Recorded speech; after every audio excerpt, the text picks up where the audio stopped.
ဂျာလီကတော့မြတ်တာကုန်းရွာမှာရှိတဲ့မော်ဟင်ကားဆိုင်ဖြစ်ပါတယ်ဒီနေ့ကတော့မော်ဟင်ကားပြင်အုံနုခောက်ဆွဲရပါတယ်အုံနုခောက်ဆွဲကိုမှာစားပါတယ်လို့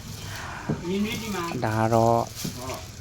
အုံနုခောက်ဆွဲထဲမှာပါဝင်တဲ့ပစ္စည်းတွေကိုချက်ပါတယ်စဲဦးလည်းပါပါတယ်တပွဲကို2500ယောက်ျားနဲ့ဖြစ်ပါတယ်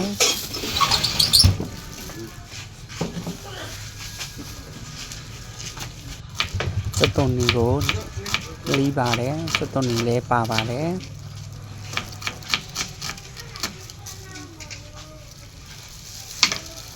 ပြီးတော့နနန်ပီရဲ့ပေးပြီးရဲ့ထည့်ပါတယ်ပြီးတော့အုံနုပ်ကိုထည့်ပါတယ်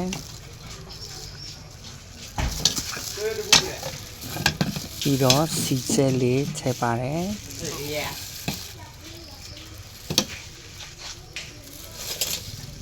စုံးလေးထည့်ပါတယ်ပြီးတော့အရေးလေးထည့်ပါတယ်မပြုတ်ဦးလေးပါပါတယ်ဒီကတော့စားလို့အရင်ကောင်းတယ်အုံနုပ်ခောက်ဆွဲလေးဖြစ်ပါတယ်ကဲဂျာလီကတော့အုံနုပ်ခောက်ဆွဲဂျာလီကတော့ကော်ပြန်လိပ်ဖြစ်ပါတယ်ကော်ပြန်လိပ်ကတော့900ဖြစ်ပါတယ်ကဲဂျာ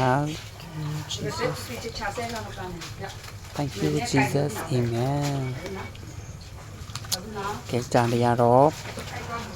အုံနုပ်ခောက်ဆွဲစားနေပါတယ်အုံနုပ်ခောက်ဆွဲအရတာတော့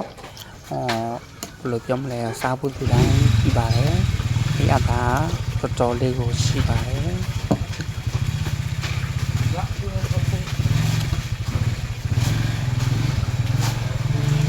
ဟဲ့စီစားဘူး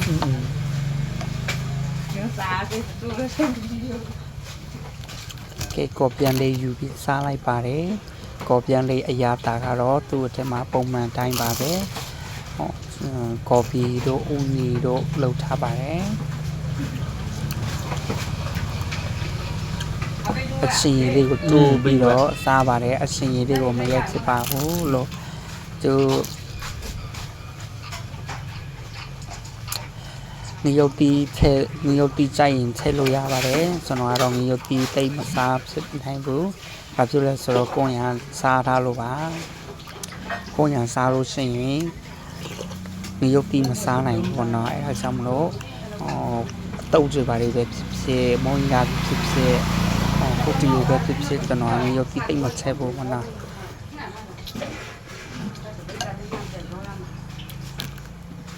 ဒီဆိုင်လေးကတော့မြတ်တာကုန်းရွာမှာပဲရှိပါတယ်လမ်းမကြီးဘေးနားမှာပေါ့နော်အမတယောက်ရဲ့ဆိုင်မှာသွားစားပါတယ်